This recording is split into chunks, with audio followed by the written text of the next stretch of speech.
started this morning. Welcome, welcome everyone. It is so good to see you all here today, and I know we'll still have some folks coming in during our prelude this morning. I just want to invite you, I feel like there's so much going on today in Rochester, in our country, in our world. So I just want to invite you to just take a deep breath as we get started here in worship, get grounded.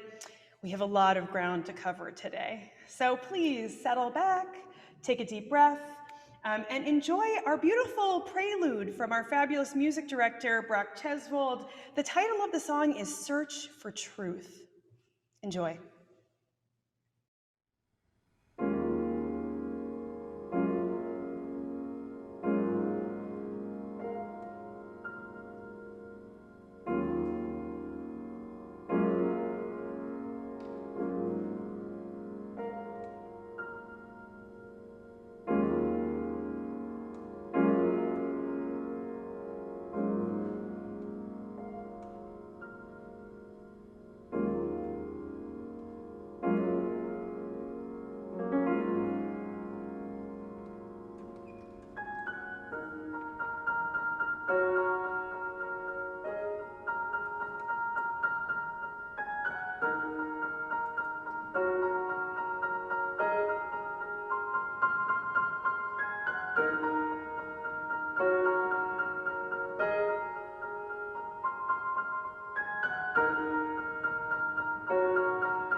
Good morning, dear ones. It is so good to see you, and welcome to the First Universalist Church of Rochester, where we are called to nurture the spirit and to serve the community. Whoever you are, we welcome you here this morning. Wherever you come from, we welcome you here this morning. Whoever you love, we welcome you here.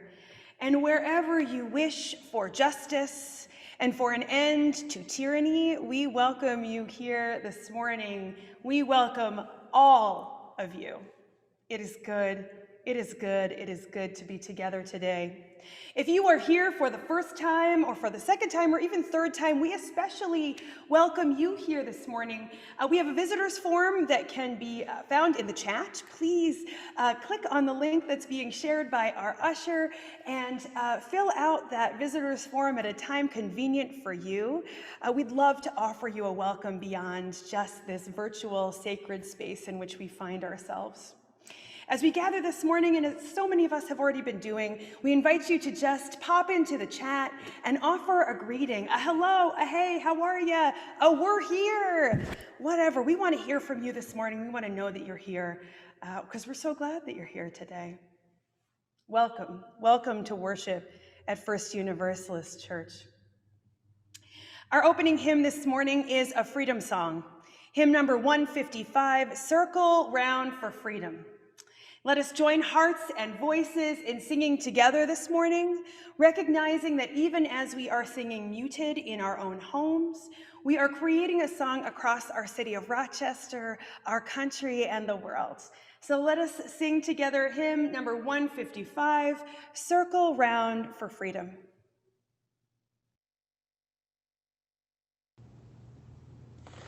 Da, da, da.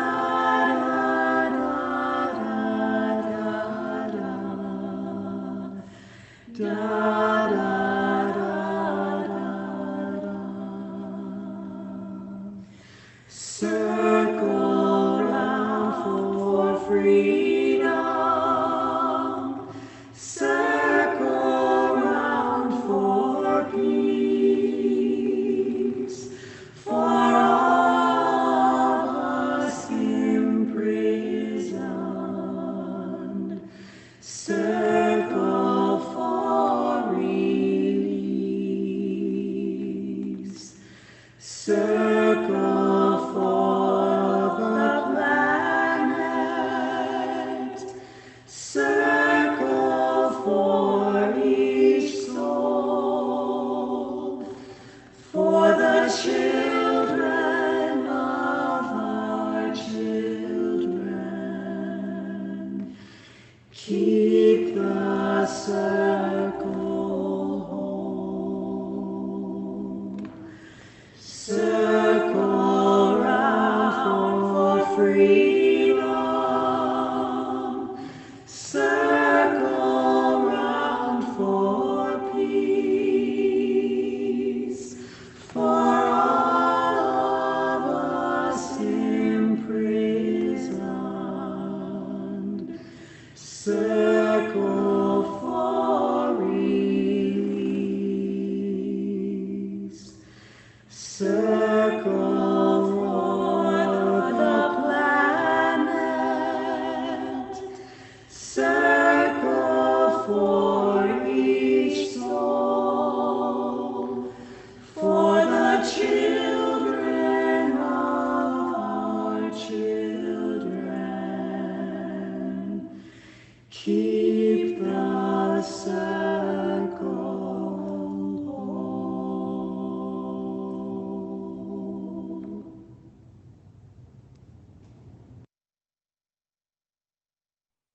Imagine being in a prison, in a detention center, kept out by a wall. We are a faith of inclusion, of openness and acceptance. We base our faith in the principle that we respect the inherent worth and dignity of all people. We do not believe in limitations to what can be achieved by a community that is guided by love, not fear, not bias or ignorance. We seek to be the people we are meant to be, filled with love and compassion, working towards finding the ways to end injustice.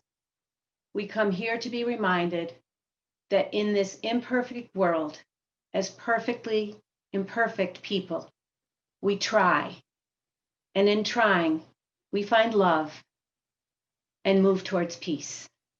So come, let us worship together.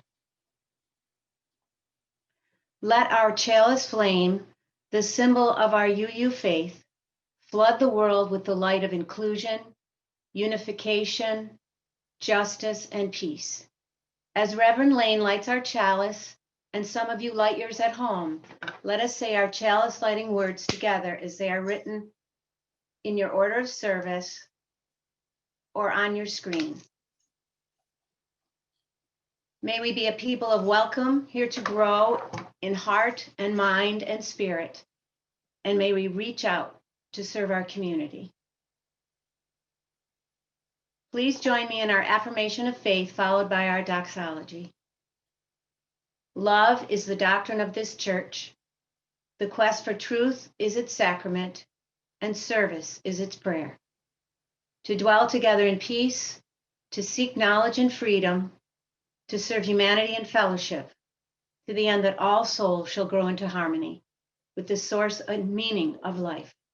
Thus do we covenant with each other and with all.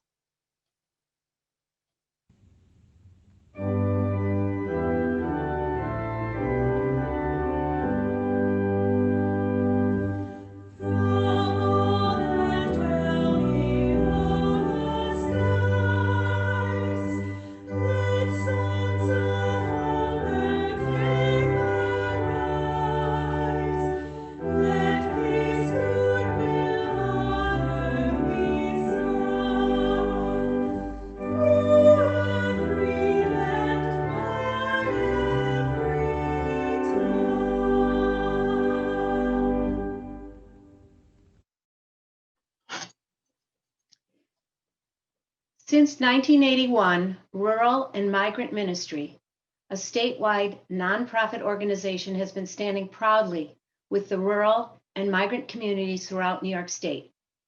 It acts to overcome the prejudices and poverty that degrade and debilitate within rural New York by building communities that celebrate diversity, achieve true mutuality, and fight for dignity and opportunity for all. First Universalist stands with the mission statement of the Rural and Migrant Ministry for a just, rural New York through nurturing leadership, standing with the disenfranchised, especially farm and rural workers, and changing unjust systems and structures. Today, your offering will be given to support the work of this important organization. Please click on the link in the chat to make an online offering, or you may send a check to the church. The offering will now be given and gratefully received.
Good morning, friends. For I hope everyone can hear this. Sounds good. Just the pre-recorded stuff. Wonderful. Sorry. Our story today takes place during the time of La Posadas, which is a 9-day festival honoring the journey of Mary and Joseph to the inn in Bethlehem. And it specifically happens on La Posada Sin Fronteras, which means the Inn Without Borders, which is celebrated on the US-Mexico border on one day during La Posadas, where people, friends and families gather on either side of the fence to sing traditional Posada carols, exchange stories, and to hold silence naming people who have died trying to cross the border. So, our story today is Between Us and Abuela, a family story from the border, written by Matali Perkins and illustrated by Sarah Palacios. Abuela stars in all of Mama's stories, but my only memory is a voice calling me Angelita. We haven't seen my grandmother in 5 years, but today is La Posada Sin Fronteras, and we are taking a bus to the border to meet her. We take the bus to Border Field State Park in San Diego. Mama's knitting needles are clicking away. We're knitting a scarf for Abuela to wear on the long journey back to her village. I did most of it myself, but Mama is finishing it. Juan has a present for Abuela too. Most of the big piece of cardboard is blank, but in the middle are Mary and Joseph, 2 short sticks with arms. La Posadas are small squares labeled inns, no room. When the bus drops us off, we walk and walk along the beach. Juan carries his picture high so it doesn't get sandy or wet. We see the top of a white lighthouse. Mama's hand tightens on mine. That is in Mexico, she says. We walk closer. 2 high, strong fences stretch along the border, reaching deep into the sea. Border Patrol officers are waiting. 25 people at a time, the shorter one tells us. Each group gets 30 minutes.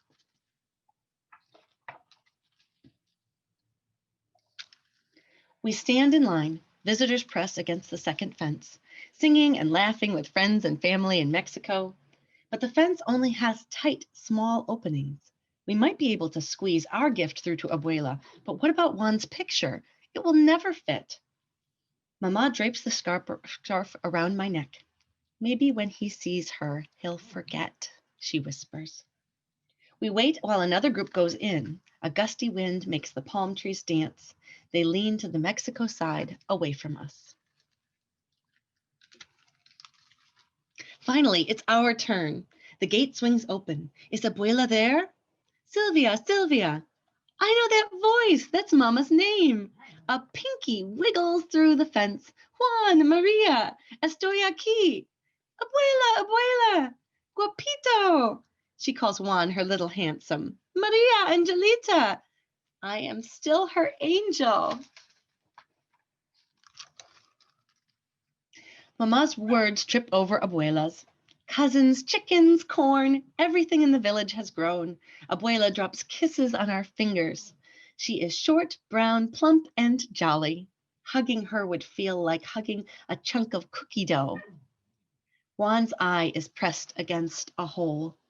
One edge of the picture is in the dirt. Maybe Mama was right. He has forgotten it, at least for now.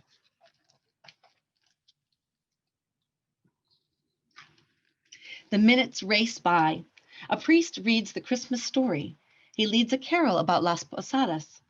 I close my eyes to hear Abuela and Mama sing. For a moment, the fences are invisible.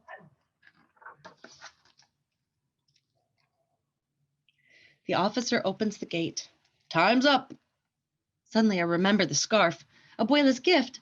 I try to push the end of it through the mesh. Abuela's pinky touches the soft wool. Para mí. Gracias, Maria. The officer strides over and grabs the scarf. His fingers squeeze and clutch the wool. It's taken so long to knit. Is he going to keep it? But he hands it back to Mama. Sorry, he says. We can't let anything through the fence. She drapes it back around my neck. We'll send it by mail, Maria. But now Abuela can't wear it on the long journey back home.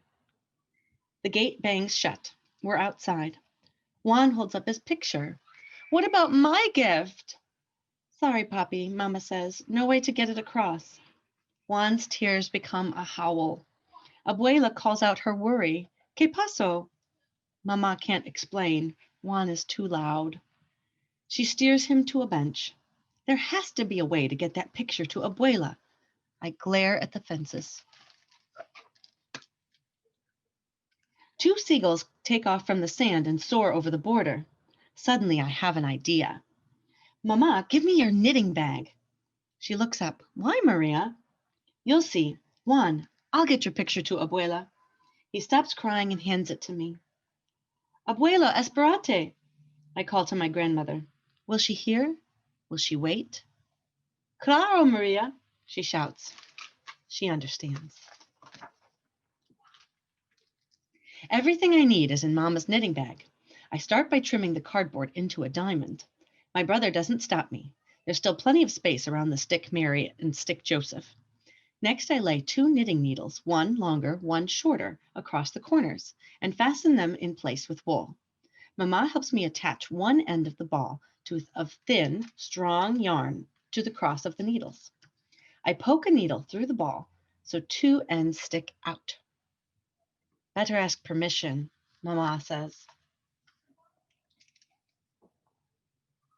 When I hold up my invention, the shorter officer shakes his head, but the taller one takes it and looks at it closely. He smiles when he sees Juan's drawing. It won't be passing through the fence, right, kid? No, I promise. The beach would be a better place, he says. Mama and Juan and I head to the shore. Juan, throw the picture up when I shout. Mama, be ready with the scissors. Juan lifts the picture.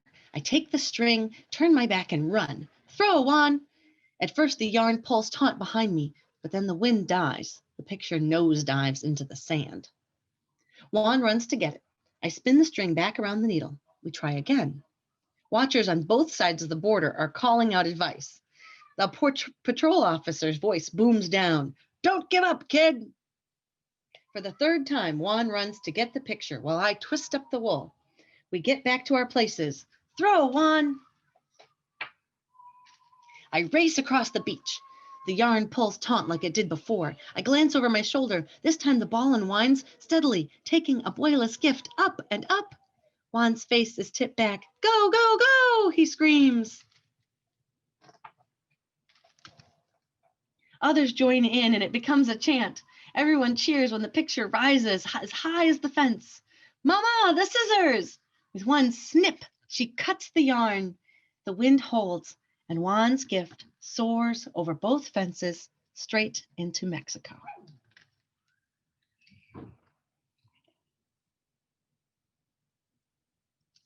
Shouts come from our side. Where is it? Keep an eye on it. Mexico answers. It's landed. It's in the sand. Your grandmother has it. The crowd cheers. Juan does a victory dance. We can't see through the fences, but I picture Abuela scurrying across the beach. She will pick up Juan's gift. She might even kiss Stick Mary and Stick Joseph, and then she will carry them as carefully as my brother did, all the way home.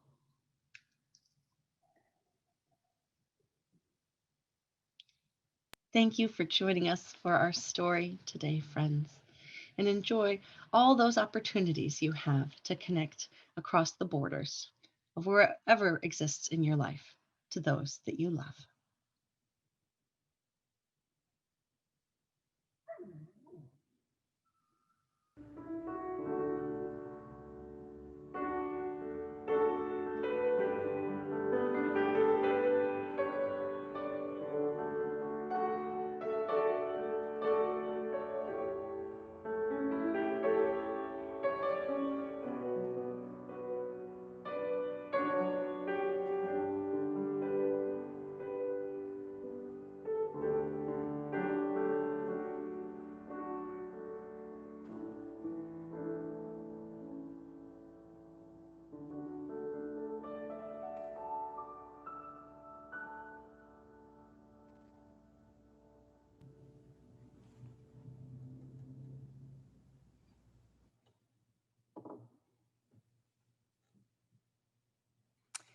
Dear ones, I know that we are having some issues getting connected across, which is funny because our theme for the month is connection in January.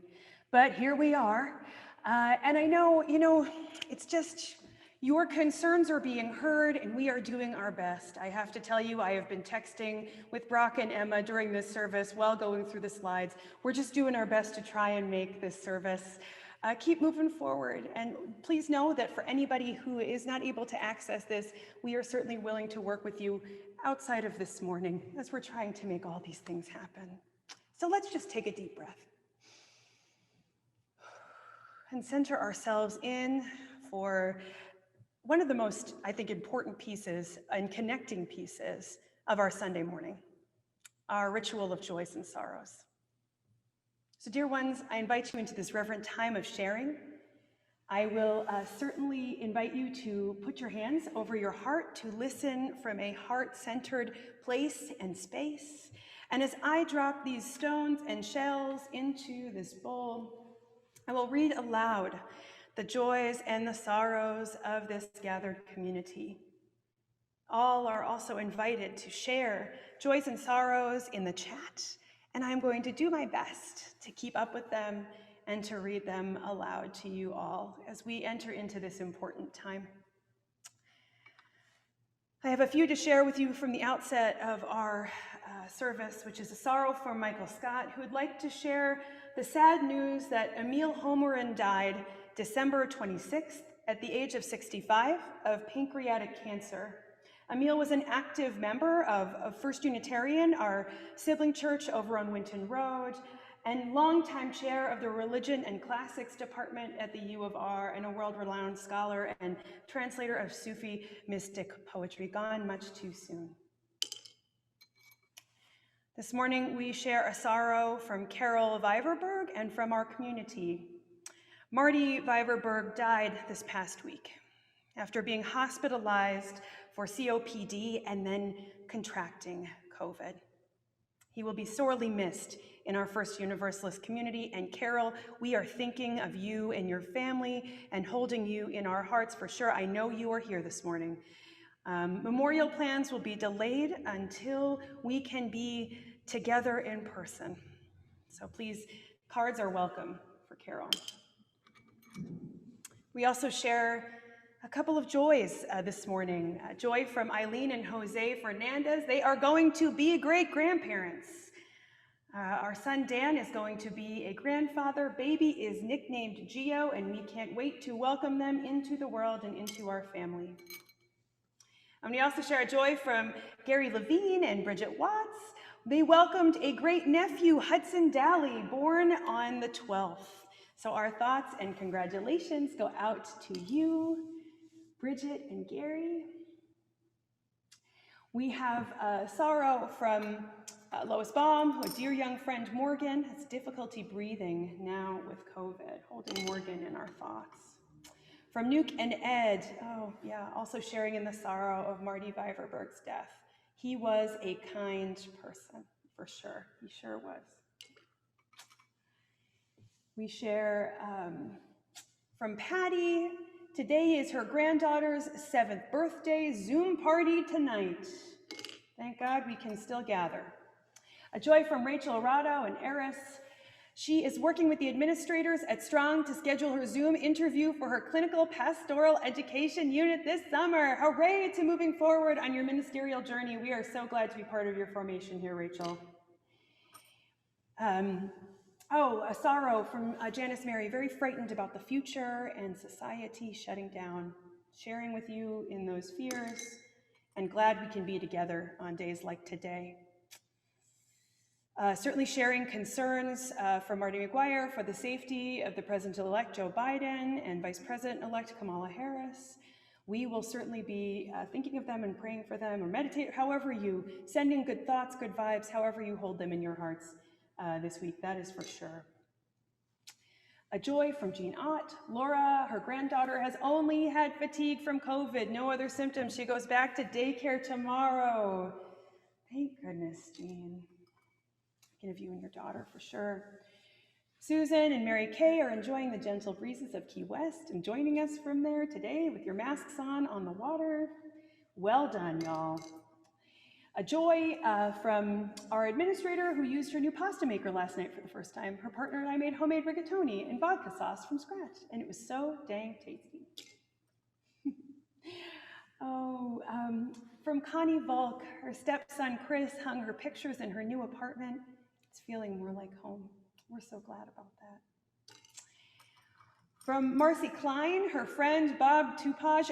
Marcy, well done in bringing folks to church. Her friend Bob Tupaj is joining us from Youngstown, Ohio for the third or fourth week in a row. Welcome, Bob. Yay! From Tish Gallagher. A joy or concern, not sure. My born-again Christian Trumpy friend says Biden won't be sworn in, that we are about to enter the biblically predicted 1,000 years of peace instead, apparently without Armageddon first. Trish, holding you and all of those sitting in the tensions this week around family members, loved ones, folks with whom we disagree. And a joy from Jacob Santos, just grateful to be together with our church community. We are so glad that you are here, Jacob. Whether you are in Rochester or in Canada, we are so glad you are here. Dear ones, I will also share a sorrow from my life. A dear friend of mine, Nicole Paris, her father-in-law, Joseph Paris, will likely die today.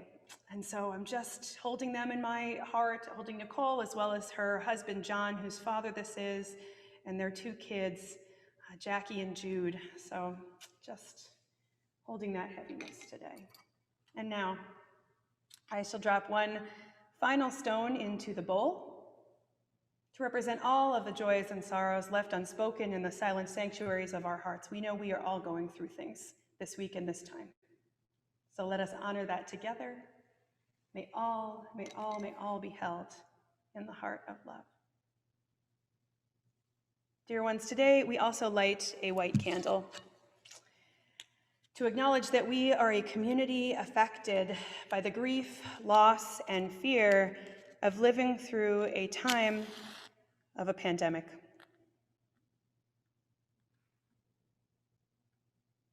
As we light this candle, we acknowledge that not one of us is unaffected.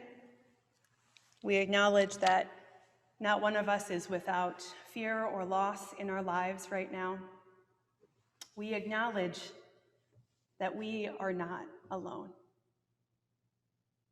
Dear ones, may this white candle be both a beacon of hope and that reminder that we are not alone. We are here together. And now, I just want to invite you to enter into a time of sitting and meditating with me. As we go into a week where many of us are anticipating tension, I actually just want to invite you into a bit of an embodied time of checking in with yourself. I share this practice with you this morning in the hopes that it will be helpful to you throughout this week. So I'll invite you to sit back in your chair or on your couch. I know for me during these things, I want to kind of like lean in. I'll invite you to kind of lean back. Feel your weight being supported. Take your hands away from the keyboard. Let them lay in your lap or at your side, however feels most comfortable for you. And I'll just invite you to take a moment to connect with your breath. Listen to the breath going in and out of your lungs. If it feels comfortable to you, you can take a deeper breath. And just listen as your breath moves through you.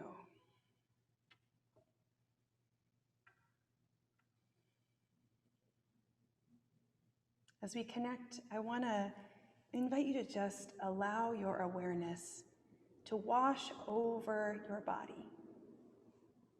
Start from your toes, move up your feet to your ankles, up through your calves to your knees, through your thighs, through your pelvis, up through your middle, your trunk, shoulders, arms, hands. up through your neck, towards the crown of your head. Let's just take a moment to move our awareness through our bodies, from toes all the way up to the crown of our head.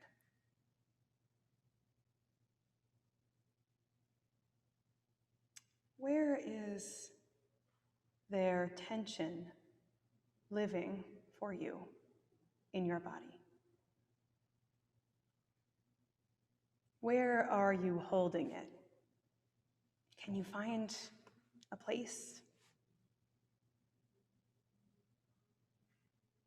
Can you breathe into that place and just notice the tension?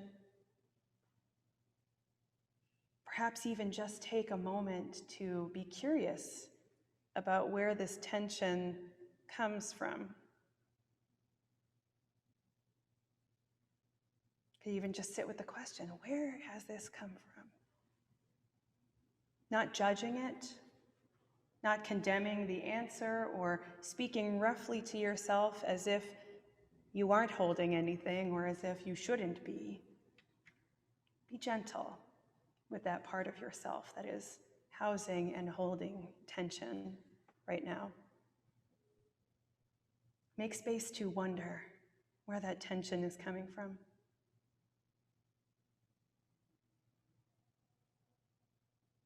So let's just take a moment to get curious about the tension we are holding.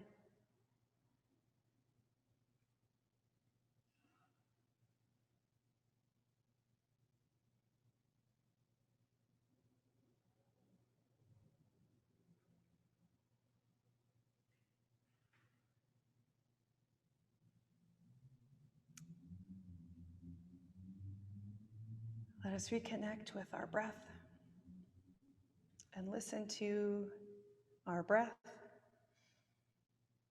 source of our living, source of our sustenance, a life-giving force that I often take for granted, and I imagine sometimes you do too. Let's return there for just a moment. And as we progress into shared silence together, let's continue this noticing. Remembering we are all living in unprecedented times and our bodies are holding a lot. Let us take a moment to be good to our bodies and to pay attention as we share some imperfect silence together.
As we enter back into this sacred space together from our shared silence, let us join in singing hymn number 6, Just as Long as I Have Breath, again connecting with that sacred source of life.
Good morning. I'm Jacob Santos, and I'll be giving today's reading. It's called Perspective by Reverend Marta y Valentin. Is seeing my Latin sisters and brothers, day in and day out, being trampled on, judged by systems that we don't understand, and that don't have an interest in understanding us. Because we don't speak the language, haven't learned to play the games, don't care to step on others as a ladder to a higher hell. We are not victims, mind you. We just have a different perspective on what living is, knowing what it's like to be the walking dead. We don't strive to own 3 cars. We struggle for the chance to see our homelands again. We are not interested in knowing our neighbors to compare material gains, but instead to relieve spiritual pains. Our children walk the same way to school, but once they pass the threshold, the paths diverge, the good to the right, all others to the left. It used to be Johnny couldn't read. Now it's Juan and Maritza, with language the East excuse for the barrier. Yes, our perspective is quite different. I wouldn't say unique or even special, but it's our own, one that we cherish and struggle to maintain as we are bombarded by the dominant culture demands. Our children and grandchildren believing it is so to feel like they belong, insisting that we insisting it is the only way to survive, be heard, understood. But having lost their perspective, they know not what they say.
If our story this morning doesn't tug on your heartstrings or break your heart, I imagine our hearts have grown smaller and less full over time. As I quoted Mary Byron last week, breaking down my personal barriers and connecting with people is liberation for my heart. Superiority feeds our egos and it shrinks our heart. And I don't want to live in a small-hearted world. So much is happening this week and right now in our lives. And one response is to numb our hearts, which also keeps them small.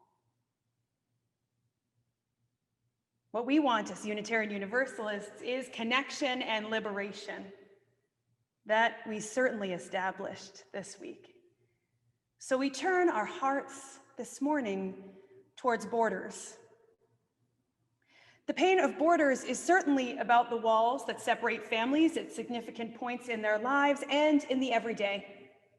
And we also know the pain of borders is about systems as well as individuals. It is about the barriers we can see and the barriers built around the heart. From repeated pain, oppression, heartbreak, lack of safety. The pain of borders is about living in fear, communities unable to access resources to keep their families safe because of fear of being deported, put on one side of the border rather than the other. It is about children in cages and children in their own inner pain, losing parts of themselves in order to belong, as Reverend Martha I. Valentin shared with us in this morning's reading. Barriers to access that Latinx people have had to continually live with because folks have had to come here for survival, for opportunity, for a future built by their own labor and sacrifice. Learning, adjusting, continually being asked to leave one's language, one's homeland behind. I do not pretend this morning to know what the life of a Latinx person looks like. I am grateful to Jacob Santos. Thank you so much for bringing Rev Valentin's words into this sacred space. It is both about physical borders, and it is also about the barriers of access, judgment, exclusion, presumptions about intelligence, having to navigate a system that does not care for you, nor wishes to learn how to serve you. And as our story pointed out this morning, isn't it the brilliance of a young mind to devise a way around it all, to still love, to find a way to get this drawing your little brother made over the fence to your abuela? Young folks know love is stronger than the barriers the state seeks to place around those it devalues. Young folks know love is stronger than any system. It is the creative spirit that will not accept no for an answer and finds a path to play their way over the barriers towards freedom. We are Universalists, and we are Unitarian Universalists. And thus we seek a world free of borders, where people are free to live the lives they need to, where liberation for all is possible, where folks can live unhindered by oppressive systems that seek to control, where people are able to exist outside of fear, and to live in the deep love that holds us more and more fully. We seek this world because we believe in that deep love. We seek this world because we want for folks on any side of the walls built around racial and cultural identities to be free. We want a liberation that is for all, not just for some. We must work towards a communal liberation rather than the salvation of the very few. That has no place in our theology. I am coming back again to some words I once heard Reverend Martha I. Valentin preach. She was invited to preach the Sunday morning worship service of our gathering, our General Assembly in Spokane, Washington, the last in-person General Assembly thus far our Unitarian Universalist Association has been able to have. The theme for this particular gathering was the power of we. She began her sermon by saying, when our theme, the power of we, was revealed, many from the historically marginalized communities immediately asked, who is the we? It felt like the assumption was it is all of us Unitarian Universalists, but is it? When many of us from the Black, Indigenous, and people of color communities experience a kind of Unitarian Universalism that is neither what we are told it is, nor how we know it could be. Is it when our trans family is repeatedly muted? Is it when our people living with seen and unseen disabilities are made invisible anyway? Is it when Christian UUs and military chaplains feel like they need to live in the closet? Is it when our youth have to fight to be taken seriously and our young adults to have space of their own? She continues, as a Latina with skin in the game for 30 years, I observe the changes our faith tradition is undergoing and note that those not paying attention continue to perpetuate old narratives like nothing has really changed, it just looks different. Or people are withholding their money because they don't like the direction we've taken. Now remember, these people are Unitarian Universalists who are trying to live out our 7 principles and maybe an 8th one day. These are not random people who receive an email from the Unitarian Universalist Association requesting support. They are included in whatever version of we is being upheld. They are people who love and are loved.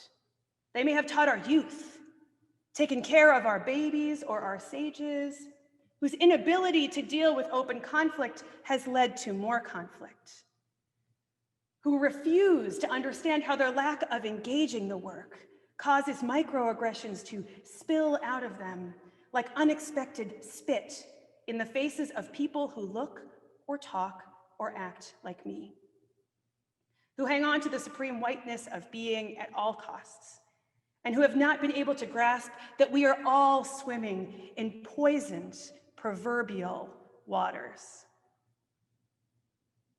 I'm here to tell you that when I listen to some of her words, and I can listen to them again online, this sermon changed my life.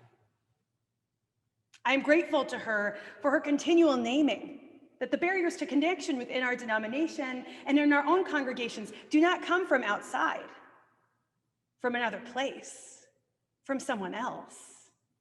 These borders live in us. These borders live in us. Borders that are drawn with our hearts, our own prejudices. It's not about the physical walls, though it needs to be about the physical walls. It is also about the things many of us in the dominant culture must unlearn in order to live in a bigger-hearted way, in order to really live into the aspiration of the power of we and the aspiration of universalism and Unitarian Universalism. I hear her call here to do the work, to seek to defy the borders that our systems of government erect, but also to seek to defy the borders within our own hearts. If this church feels like it is less connected to people of a certain racial or ethnic or class background, or that we are not connected to people living with disabilities or young people, the barrier resides within, rather than in some sort of mindset that things haven't changed, they just look different. Or even that the church is taking a justice position that I am not comfortable with, so I am leaving. Or we are happy to have young leadership, but don't feel like you own the place. Or don't feel like we are going to have to change just because you are here. It is an interesting act, the act of building borders. Not only is it that kind of closed offness, but I also hear from Reverend Valentin the call to engage in conflict with one another, to be willing to risk the deeper connection and the deeper conversations that come out of really getting honest with one another. To not defy the invitation to go deeper, by telling our truths, to not risk losing an opportunity by just going along with what others think. That does not sound like Unitarian Universalism to me. Now, I'm not saying it's time for us to seek conflict within this space or within our congregation. My gosh, we have been through a lot. What I am saying is that conflict aversion can be another barrier to connection, and it can be a barrier to going deeper. Without asking the tough questions and speaking the hard truths of our experience, we cannot engage authentically. And we will likely never be the Unitarian Universalism we know we can be, but haven't yet reached. To defy borders means we must act for justice. To defy borders means, as our fabulous racial justice consultant who is here this morning, Melissa Parrish, teaches us, to keep one eye outward and one eye inward. Thank you, Melissa. If all we are doing is advocating and acting on behalf of others, we will not get to that sweet spot of knowing that defying borders also means defying the borders within our own hearts and minds and spirits. Because Reverend Valentin is not speaking about the actions of others when she speaks later in her sermon about the many people of color in our faith who have been microaggressed out the door. She is speaking about us, about white folks within this sacred space, many of us. And she is speaking about a change that needs to take place. Much like Reverend Dr. Martin Luther King was speaking about those of us who identify as white in this community when he wrote, "I have almost reached the regrettable conclusion that the Negro's great stumbling block in his stride toward freedom is not the white citizens counselor or the Ku Klux Klanner, but the white moderate who is more devoted to order than to justice, who prefers a negative peace, which is the absence of tension, to a positive peace, which is the presence of justice, who constantly says, I agree with you in the goal you seek, but I cannot agree with your methods of direct action, who paternalistically believes he can set the timetable for another man's freedom, who lives by a mythical concept of time, and who constantly advises the Negro to wait for a more convenient season." We had to get there at some point this Sunday, right? Because this man and his legacy is not about making folks feel comforted with more of the same. He was a disruptor. Take his quote about the white moderate and apply it to these past weeks and to what we are looking ahead to on Wednesday of this week, the possibilities, the news, the predictions. I find it more comforting to think of myself as an exception to King's words. I want to think of myself as an exception to the white moderate to which he speaks. Of course, he was speaking to the white moderate of his day, right? But when I look to see the ways that I have questioned tactics, wondered about the truths about how people of color are perceiving my words, the ways I have said, is it really about race? I agree with the sentiments of this movement, but not with the tactics. Ways I have asked others to be more polite in demanding their freedom because maybe they would get the morsel the system will give them rather than the full cake of liberation that they deserve, frosting and all. Or ways I have wanted for white comfort over the liberation and truth of people of color. Times I have wanted to stay safe in conversation rather than taking the risks of action, solidarity, and disrupting that my friends and neighbors are asking of me. I share this as a confession and also as an invitation. I am inviting those of you who are white here to do some reflecting on where this might have been you. Where have you been the white moderate seeking order over liberation? Where are we not the exception to the statement? coming week will bring a presidential and vice presidential inauguration. Make no mistake about it, all of this pushback against what is happening is about race. Involved in this is the first Black female vice president. This is the pushback we see. And the weeks after that will likely bring a decision in our city regarding Daniel Prude's case, a man killed by police in this city. And the decision is not looking favorable for the justice Daniel Prude's brother Joe and his family are seeking. It is looking favorably for the state. Our work in this time is not over. And we would do well by ourselves to recognize some of what Reverend Valentin and Reverend Dr. Martin Luther King Jr. are calling us to do in these times as a congregation and as individuals. May you find in the days ahead some space and time to reflect on where it is that you are being called and where it is that you perhaps are not the exception to the rule. May you seek ways to defy borders, both the walls meant to separate and the walls you build in your own hearts. May these truths that have been shared with us this morning, these people that I am bringing into this space, not just be an exercise in listening, but also the challenge we often ask for, to wake up and know that the borders being built here are both seeking to exclude as a country and in a congregation. Let these gifts of truth-telling not be shared in vain, but rather taken into our hearts, that they may grow bigger and more full. Amen. Blessed be, and may it be so. Dear ones, our closing hymn this morning is a heart-centered hymn. It is hymn number 170, We Are a Gentle, Angry People. We invite you to remain muted and sing out joyfully from home, again, creating a collective song from wherever we find ourselves.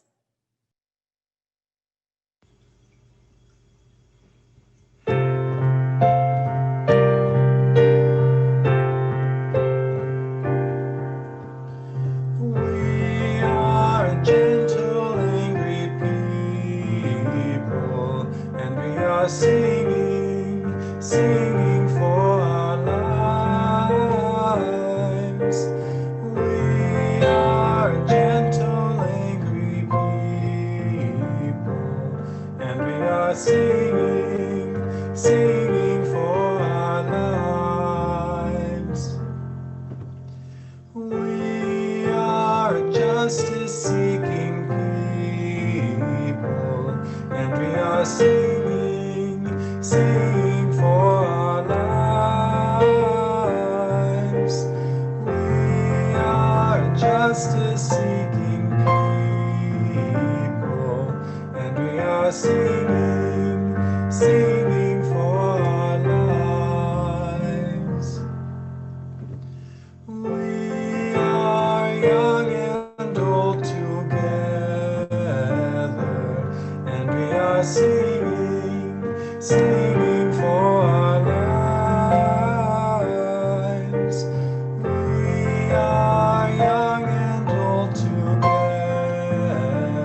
are singing, singing for our lives. We are gentle, loving people, and we are singing, singing for our lives.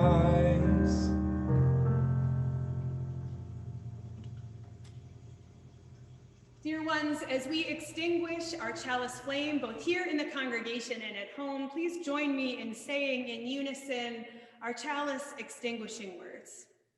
We extinguish this flame, but we keep its light in our hearts, with its message of love and justice, taking it outside these walls to the world we live in until we are together again. And dear ones, we are here and we are together. So I'll invite you to please turn your view to gallery view. If you are joining us on the phone, I'll invite you to just place a hand over your heart and think of someone you love in this congregation. Let us reach out and just reach out to one another, creating a circle, an unending line, knowing that we are tied to previous generations and to the generations to come, young and old together, gay and straight together, queer and straight together, a land of many colors. Friends, may you go forth into this week strengthened by knowing that you are loved here in this community, challenged to examine where the borders are in your hearts, where you have built them, and how you may judiciously tear them down. Dear ones, may the truth and the words that have been shared with us this morning from folks who are not necessarily a part of this community be in our hearts as we go forth this week. May you know you are loved, and may you bring that love wherever you go. Amen. Blessed be. And may it be so. As we transition into our postlude, I will invite you to join me in writing in the chat, "I seek to defy borders," because that's what we're here to do.